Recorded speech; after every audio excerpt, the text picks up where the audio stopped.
There are a bunch of comments in an Azranok video, which I'll try to remember to link. And you know, the comments are getting unwieldy, and I just want to restate. Basically, I mean, the free will issue. There's a couple things. First of all, I'm perfectly willing to admit my biases, which is, you know, I think philosophy is about the will. The whole question is about the will. I'm not ready to forego the will when so much of individuality has to do with it. Um, but um, but I would like to state what what I think the challenge is for those that say that will is an illusion, because I do admit it could be an illusion. And so I'm using an analogy. I mean, the sun appears to move through our sky. It's not a hard deduction to say that it's going around us because it moves across the sky from one side to the other side, the same side to the same other side, every day. And so, you know, presumably it gets back to where it starts. It makes sense for that it's going underneath us, but it doesn't really matter. Maybe the sun teleports back there. The point is the sun does appear to move in the sky.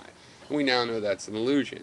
But it's been described as an illusion in comparison to the mechanics um, that say that we, you know, have, you know, celestial mechanics, you know, explain that the planet is spinning, and we can understand. It becomes just as clear why the sun appears to move but isn't really, as it was clear that the sun seemed to move. And that's what you have to do with will. You have to tell us something else, you know, that explains why it appears this way. Why does this illusion appear? You know, and if one guy was saying, oh, well, computers are getting better and better cognitive things, and they're getting faster and faster, and Moore's Law and all this, so, you know, we'll see. But that's just it. If somebody makes that algorithm, and then I can look at the algorithm and see how it was defined, and the program seems to show will, then we'll have an explanation of how will could exist in this deterministic way.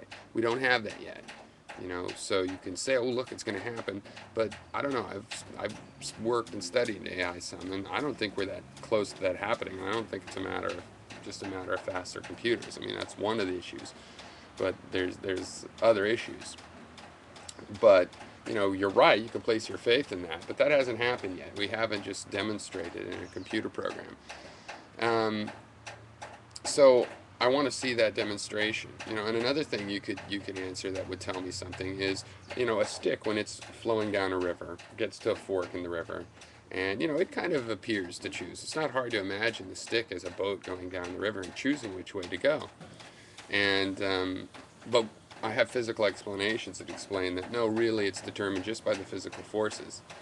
So my question is, does that stick think that it has free will? Does the river think that it has free will? You know, why would we think that? When I ask that, I get this question of, well, because of our survival, and it helps us seek this, it helps us seek that. And it uses all these terms that don't really have meaning without will. You know, something can't seek anything without will. A stone doesn't seek a way down the hill, it just rolls down the hill. And to say that we seek a way down the hill, right there implies will. They say that it was an evolutionary advantage, but without will. Well, what is an advantage? An evolutionary advantage without will. But what is evolution? You know, what is survival? There is no survival without will, right? The stone doesn't survive or not, and you know, so we don't either. We just happen. We're not surviving. You know, to say that we're surviving is to say that we have the will. You know, it's the same with seeking out. We could seek out the answers, or that somehow this would help us. What could it help? If we're just a stone, and that's what you guys are saying, we're just a bunch of chemicals having a natural reaction. Why would we be seeking? Why would there be a goal? Why would we have a goal? What has the goal, if not the will? And again, just to wrap this up with my bias, see, I think that philosophy is about wills and strong wills and weak will, and how to make your will more powerful, uh, analyzing your emotions and making differences in your life. So, you know, I have a lot of energy to defend the will because I don't see any end to the, you know, day-to-day uses that we make of terms that refer to will, and basically that we're using our will all the time. I don't see a way to escape that, and I don't want to escape it. But I am willing to admit that it's an illusion if you can show me to the same degree that we were shown that the sun rising is an illusion and that really it's the earth spinning.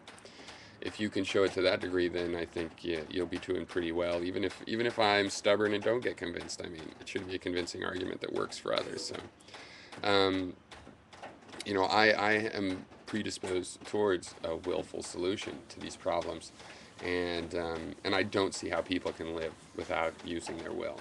I don't see that, and that's one reason I say that the philosophy of unknown free will is sort of an unreal philosophy, because it doesn't. I don't think it can be applied. I don't think you can live, without the will. And we had Everett mention something along this line that no, you can go ahead and believe the will is unfree, but live as if it's free. No, not in my philosophy. My philosophy, I have material criteria, and I assume that how you live is your real philosophy.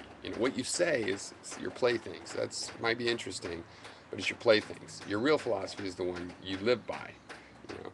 And if I was to think about philosophy and what it means, it presupposes will. If I was to say, well, what is the philosophy of a rock? Then I'm kind of would be pretending that the rock had a will and think, well, if I had a will and lived the way the rock lived, what would my philosophy be?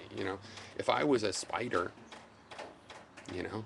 that's imagining that my will is inside the spider.